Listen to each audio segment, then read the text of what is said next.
Kailangan ng Diyos sa mga taong totoong nagsusubok ng kanyang buhay.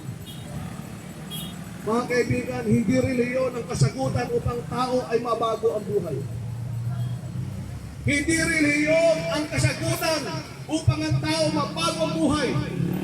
Dahil kung reliyon ang kasagutan sa pagbabago ng buhay, bakit maraming nakakulong sa bilibid prison? Kung totoo na reliyon ang kasagutan sa pagbabago ng buhay, bakit maraming magnanakaw sa gobyerno?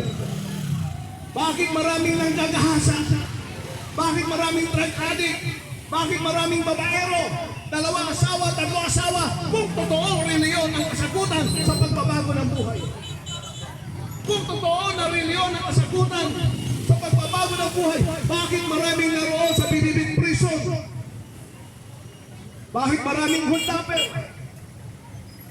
Lahat na naroon sa kulungan ay mayroong reliyon.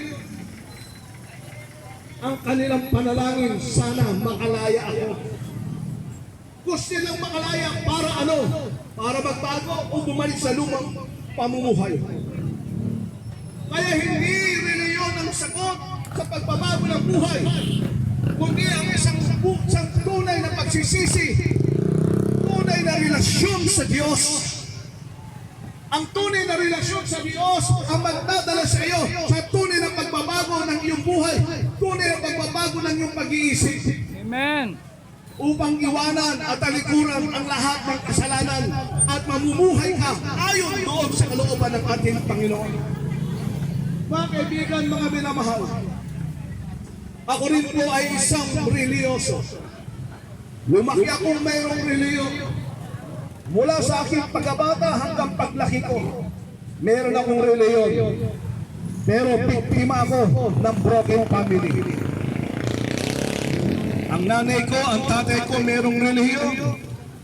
Pero ang tatay ko maraming asawa. Ang nanay ko, marami din asawa. Kaya biktima kami ng broken family. Meron kaming reliyon. Pinakamalaking reliyon sa buong Pilipinas. Pinakamalaking reliyon sa buong mundo. Pero wasak ang aming pamilya.